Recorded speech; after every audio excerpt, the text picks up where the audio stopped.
Hi, I'm Calvin from Calvin Academy, and in this design practical, which is called the Rose, we're going to be looking at using the quick selection and lasso tools, and then also at the adjustment filters, but only these three: the levels, the hue saturation, and the colorize. Then we're also going to be looking at how to use the blur tool and the blur filter. There's a difference between the tool and the filter. Okay, so let's get started and view what we have to do. Right, so this is the design that we want to do. So we're going to use 3 pictures for this. So if we look at it, the first picture here at the bottom left is the woman with a rose, and she's in a rose garden.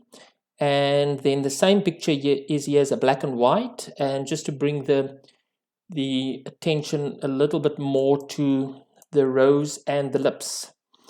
And then the main image has got this purple duotone where the image is blurred so that the focus can be more here on the image of the rose. So that's the 3 designs we want to create, and for that we're using these 3 pictures. We've got the rose, the woman, and the background, which is this group of roses.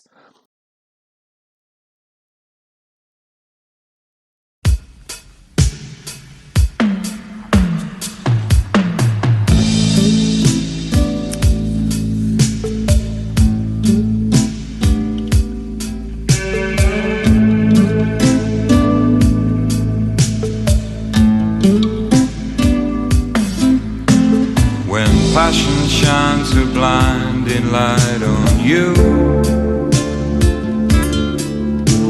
You know, my friend, there's nothing that you can really do.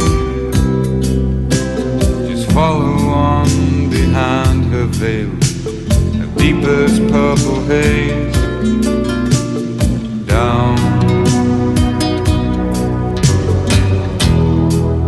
to love's. Okay, and now just to complete our design, I'm going to bring in the PDF where we add the layout. We complete the layout in CorelDRAW where we put in the text and the rest of the layout. So the top picture I've used as an advert for a body spray for women called Blue Rose. And again, if you look at the detail, it's all nice and clear and it fits in as one layout.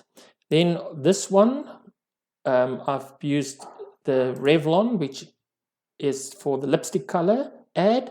So it just ties in and makes the focus more on the colorful lipstick. So again, it's so important to, at the end, use your Photoshop image and then add in the text and do your layout in CorelDRAW or Illustrator. But as I teach my students CorelDRAW, this was all done in CorelDRAW. Right, thank you for watching this tutorial. I've got all the images in the resource folder and the images folder, and you can give it a try by following the video.